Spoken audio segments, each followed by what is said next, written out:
Lacombe, por que você assina embaixo o conteúdo da Brasil Paralelo? Bom, eu sou de uma época em que a verdade era estabelecida pela mídia da época, pela mídia tradicional da época, né? Veículos impressos, revistas e jornais, emissoras de rádio, canais de televisão abertos, né? Não havia canais a cabo, não havia nada disso. Então a verdade, para mim, que sou carioca, era estabelecida de manhã pelo jornal O Globo, que estava na porta da minha casa, e à noite pelo Jornal Nacional. E assim foi durante anos e anos e anos, até o surgimento da internet, que é uma visão libertadora, né? Como acesso à informação, como possibilidade de informar. E aí, nessa onda digital, a gente vê surgir um mundo de veículos, de canais, né? de redes sociais, de contas em redes sociais, que vão democratizar, é o que todo mundo esperava, né? Iriam democratizar o acesso à informação. Aí é claro que surge um monte de porcaria junto, né? O mundo tem muita porcaria, né? Mas surge também algo como a Brasil Paralelo, né? Então, a Brasil Paralelo surge com esse compromisso de levar a verdade, de levar os fatos, ou uma premissa fundamental do jornalismo, de mostrar todos os lados da história, né? Porque a gente tem... Eu estudei num colégio católico, por exemplo, mas era teologia da libertação, era uma doutrinação sem fim. Então, a história, as aulas de história, as aulas de geografia, era um conteúdo muito, muito fechado. E a Brasil Paralelo consegue parar, olhar o mundo, né, decidir, peraí, e todos os personagens dessa história, onde estão? Por que a história está sendo contada por esse viés, com o uso desses personagens, com esse prisma? A Brasil Paralelo surge com a ideia de nos oferecer algo que, como eu disse, é a premissa básica do bom jornalismo, né? E vale para a produção de conteúdo de qualquer tipo, de entretenimento também, né? Que é mostrar todos os lados de uma história, é não aceitar, né, essa história fechada, né? Com uma missão de fazer um resgate cultural, né? Então, a Brasil Paralelo tem essa capacidade de definir muito bem o que é relevante e o que não é relevante. Aí, de novo, trazendo para o meu lado, que é o jornalismo, o que é notícia e o que não é notícia. É uma curadoria, né? Como é que isso se define, né? Como é que você define o que é relevante e o que não é relevante? Que histórias devem ser contadas, histórias reais? Né? Que histórias devem ser contadas? Que histórias devem ser descartadas? Né? É por isso que, desde praticamente o início da Brasil Paralelo, eu acompanho o trabalho da BP, né? Eu estou sempre de olho nos conteúdos, porque eu sei que é um conteúdo que tem significado, que tem importância, não é porcaria, é algo relevante e com um horizonte muito aberto, né? Para fazer um resgate cultural importantíssimo. E essas mesmas premissas da BP, né, na construção dos seus conteúdos próprios, ela traz para o seu streaming também, né? Então, você não vai encontrar produções que não são originais BP, que sejam ruins, que não tenham relevância alguma, né? Que poderiam ter sido descartadas e perdidas no tempo e abandonadas, né? Então, a BP é muito preocupada tanto no que produzir, né, ela própria, quanto no que oferecer no seu streaming. Então, eu sou um fã incondicional da BP. Perfeito. E você trabalhou muito tempo nesses grandes veículos, né, que você citou. Como é que você vê hoje a perda de protagonismo desses veículos e o surgimento de novas mídias, como a Brasil Paralelo, por exemplo? Os veículos tradicionais, principalmente os veículos de imprensa, por exemplo, eles se tornaram militantes, né? Eles se tornaram reféns de si próprios, né? Eles têm um objetivo, que não é o objetivo fundamental e principal de um veículo de comunicação, que é trabalhar com fatos, com a verdade, informar corretamente, de novo, mostrando todos os lados de uma história. Então, a partir do momento em que você toma partido, em que você resolve militar por uma causa, em que você se considera o pai de todos, o educador mor, né? Aquele que vai conduzir as pessoas, que vai determinar o que elas vão receber de informação conforme os seus preceitos, os seus princípios e os seus valores de forma muito restrita, sem a cabeça aberta, né, você está fadado a se perder no caminho, a perder o seu público de alguma forma. Então, a internet ofereceu informações que permitiram às pessoas, né, ter acesso a um mundo de informações, né, e da maneira que elas quisessem, sem uma tutoria, sem uma condução fechada, né. Eu não acredito num Estado tutor, por exemplo, um Estado pai de todos, que vai decidir o que você deve e o que você não deve receber de informações, que vai moldar da forma que ele desejar aquilo que vai chegar até você. E da mesma forma eu não acredito em veículos que pensem dessa forma, né?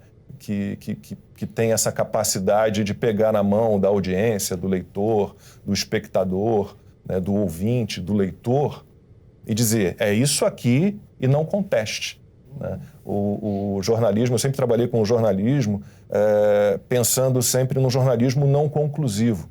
Eu acho que o jornalista que tenta ser conclusivo, né, ele pensa para ele um papel que não é dele. E ele subestima o espectador. Ele subestima também, né? o espectador, ele considera que o espectador não tem a capacidade própria de discernimento, de absorver todas as informações, de lidar com essas informações e tomar as suas próprias conclusões, né? Considera o espectador quase que um idiota, né? E isso a BP não faz, né? Ela consegue oferecer um conteúdo com uma visão ampla, né? Ainda que tenha princípios e valores que a norteiem, ela está sempre ligada no conjunto da história, né? Naquilo e que descartaram sem nenhum cabimento, naquilo que foi descartado por apostarem numa narrativa ou numa história que por algum motivo interessaria politicamente a um grupo, ideologicamente a um grupo, né? E a BP tem algo que eu acho também fundamental, que é a sua independência financeira. Então, a independência financeira da BP, né, que vive da receita dos seus assinantes, mais de 500 mil, 500 mil, mais de 500 mil assinantes, né, e isso torna um veículo verdadeiramente independente, né? Do contrário, você está sempre ali com uma plaquinha de vende-se, aluga-se, né? Eu estou pronto para quem me pagar mais, né? Eu estou aqui pronto para oferecer o conteúdo que essa pessoa determinar ou que for interessante para essa pessoa, né? Isso diferencia a BP, a Brasil Paralelo, da velha mídia, da mídia tradicional. Lacombe, e hoje o que é prioridade na sua vida? Conta um pouquinho da sua vida pessoal para a gente. Acho que a prioridade hoje é dar uma desacelerada, né? Eu passei os últimos anos num ritmo extremamente intenso, né? Óbvio, eu estou com 56 anos de idade, eu ainda me sinto muito produtivo, mas chega uma hora em que você precisa ter um pouquinho mais de tempo para si próprio, para a sua família, de um modo geral. Então, a minha prioridade hoje é tentar equilibrar um pouquinho mais o tempo que eu tenho, né, entre os meus projetos profissionais e o tempo que eu quero dedicar à família, aos amigos. Eu sinto muita falta do convívio com os amigos. Eventualmente, a minha semana ela inclui fins de semana de trabalho e isso é muito cansativo. E se você parar para pensar que eu dediquei dos 35 anos em jornalismo, 14 ao jornalismo esportivo, né, que tem assim o seu momento máximo nos fins de semana. Então eu fiquei, na época de Esporte Espetacular, 8 anos sem ter sábados e sem ter domingos para a família, porque eu trabalhava todo sábado, trabalhava todo domingo. Então hoje eu preciso ter um pouquinho mais de tempo, eu tenho uma necessidade de pensar um pouco mais, né, de projetar um pouco mais, de conceber com um pouquinho mais de cuidado os meus projetos, né? Aquele trabalho muito de tempos modernos, fabricação de linguiça, porque você precisa otimizar o teu tempo num ritmo que às vezes é um pouquinho acima da sua capacidade. Então, hoje em dia, eu quero dar uma arrefecida e distribuir melhor o meu tempo entre a parte profissional e a parte familiar e a convivência com os amigos, né?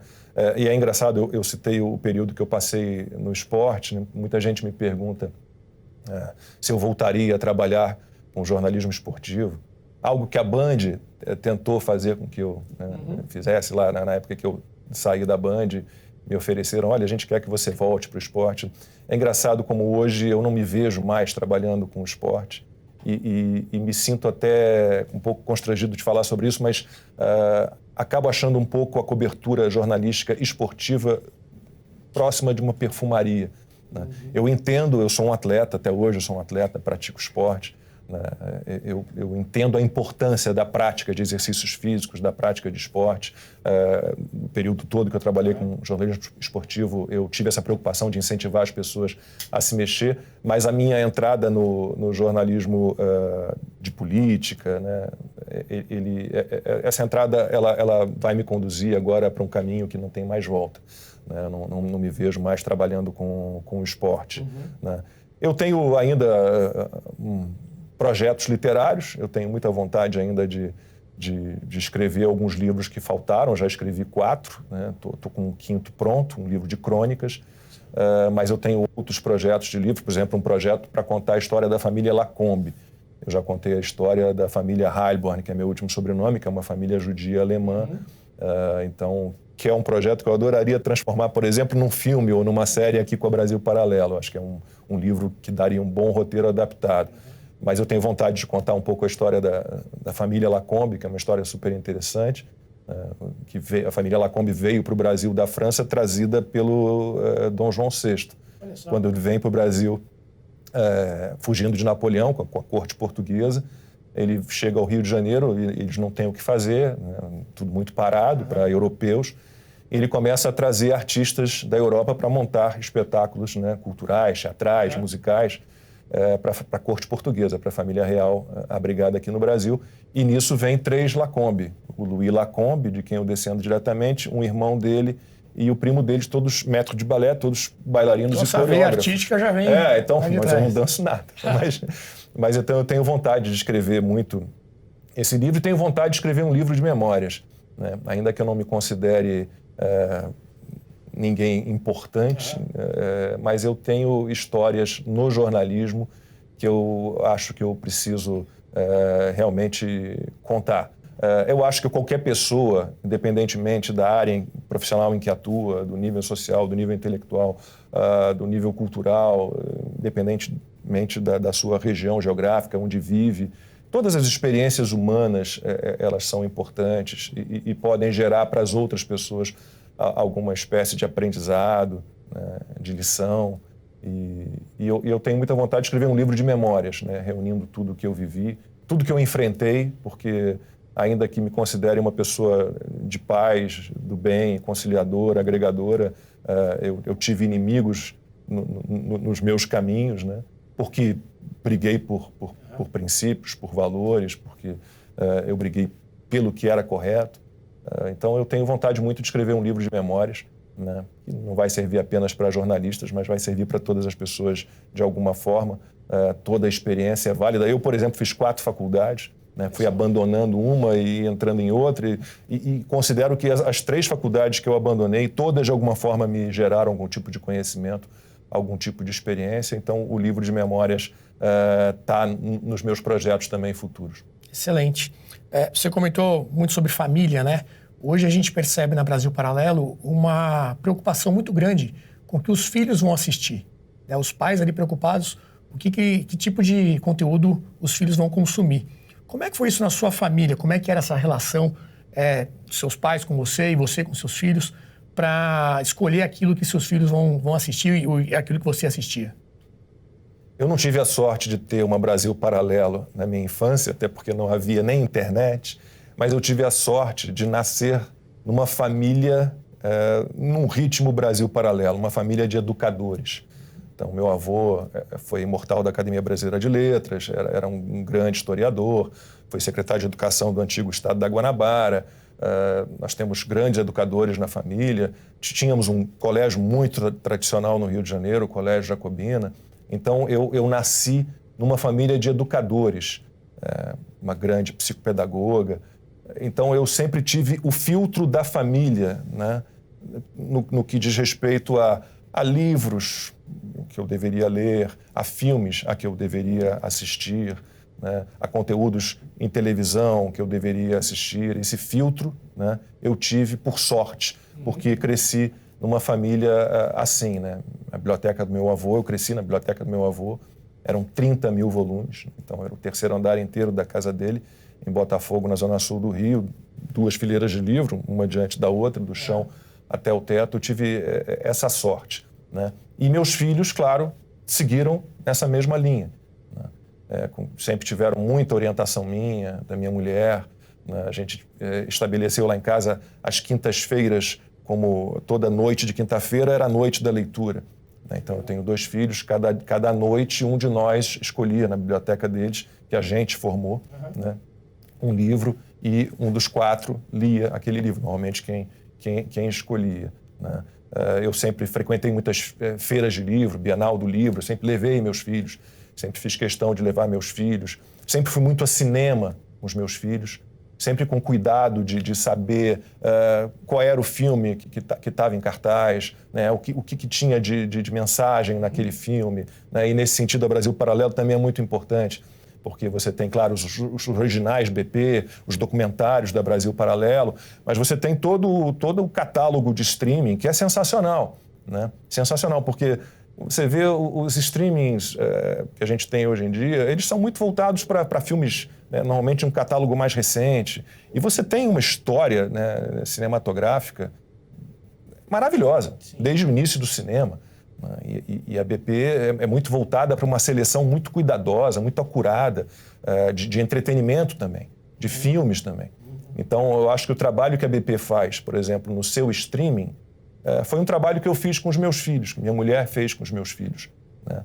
Para tentar ter informações antecipadas em relação aos conteúdos que estavam sendo oferecidos no cinema, para que a gente não entrasse numa roubada, né? Hoje em dia você tem muito conteúdo com mensagenzinhas subliminares, com muita ideologia que não é para criança, né? Que não é para adolescente. Você tem muita porcaria. Eu me canso de estar ali começando a assistir a um filme num outro streaming, e com 15, 20 minutos de filme você desiste, você para de ver. Você perdeu 15, 20 minutos. Eu falo aqui, meu tempo é muito curto, né? De repente você se vê perdendo 20 minutos assistindo a um filme que você tinha uma expectativa que não se confirmou. E na BP isso não acontece. Eu sei que eu posso, e meus filhos, né, já são grandes hoje em dia, não vão ficar só voltados para a área infantil, que é muito forte também, é muito boa. Mas eu sei que qualquer um ali que escolher um título qualquer, né, não vai perder tempo. Vai valer a pena. Vai valer a pena. É algo que vai te dar... vai ter entretenimento, né, porque, claro, a gente não abre mão do entretenimento, é super importante. Mas vai fazer com que você pense de alguma forma, ou que você simplesmente se divirta. Então, isso é muito importante. E, como disse, a gente tem que otimizar nosso tempo, né? O ritmo, hoje em dia, da vida é extremamente intenso, né? É muito intenso. Às vezes eu vejo aqueles relatórios de quanto tempo eu fiquei voltado para uma tela de celular. 3 horas por dia, 4 horas por dia. É tanta coisa acontecendo, né? É um bombardeio de informação. E nesse sentido cultural, como é que você vê o papel da mídia e de uma mídia como a Brasil Paralelo para influenciar a vida das pessoas? Acho importantíssimo, porque a gente tem eu gosto da democracia, né? E a democracia inclui o oferecimento de todo, pensando em entretenimento, em jornalismo, em esporte, a democracia precisa oferecer de tudo para as pessoas, né? Eu não sou contra, por exemplo, os estilos musicais dos quais eu não gosto. Eu só não quero ser bombardeado por isso e não ter opção. Então, o que a gente vê é os veículos de comunicação, de um modo geral, oferecendo mais do mesmo, o tempo inteiro, o tempo todo. Isso é horrível, né? Então, você não precisa eliminar os espaços para uma cultura de um nível um pouco superior a uma cultura baixa, rasteira, né, para oferecer a cultura baixa, rasteira, se ela tem público. Agora, todos oferecendo o mesmo conteúdo, a mesma coisa, né, num processo que elimina, né, uma parte importante da nossa cultura, né, isso é absolutamente péssimo. Você não dá a chance nem da pessoa conhecer, né? E aí vai todo mundo pensar do mesmo jeito, né? Essas bolhas que vão se estabelecendo, a gente viver em bolhas sem a possibilidade de escapar delas de alguma forma, né? Então, a Brasil Paralelo, ela é uma esperança para que as pessoas tenham acesso a algo que está sendo eliminado da nossa vida, né? Uma cultura, não digo superior, mas algo que tá deixando de existir, né? Está sendo descartado quando nunca deveria, né? Eu sou muito amigo do Álvaro Siviero, que é um parceiro também da Brasil Paralelo, né? E me vejo muito mais voltado para a música clássica hoje em dia, para a música erudita, por conta da convivência com o Álvaro e por conta de todos os conteúdos que ele já produziu para Brasil Paralelo. Então, por que a gente abandonou a música erudita? Por que a música clássica deixou de ser divulgada, né? No Rio você tem uma rádio, né, que toca música erudita. Acho que em São Paulo é a mesma coisa. Se não me engano, tem uma rádio, não mais do que isso. Então, eu não tenho nenhum problema quanto a cada veículo decidir o tipo de conteúdo que quer oferecer para o seu público, né? Não tenho nenhum problema quanto a isso. Desde que você permita que haja veículos, né, oferecendo outros tipos de conteúdo. E a Brasil Paralelo vem preencher esse espaço que ficou vago, né, e que precisa ser preenchido, né? Esse conteúdo precisa continuar sendo oferecido. Excelente. Que recado você daria para quem ainda não conhece a Brasil Paralelo? Que conheça, né? A Brasil Paralelo, bom, eu acompanho desde os primeiros documentários e fiquei muito impressionado com... Vou contar uma historinha. Quando eu saí da Band, o Henrique Viana, né, que é o CEO da Brasil Paralelo, me ligou. E ainda morava num flat aqui em São Paulo, estava na ponte aérea entre Rio e São Paulo, e me convidando para vir conhecer a Brasil Paralelo, né?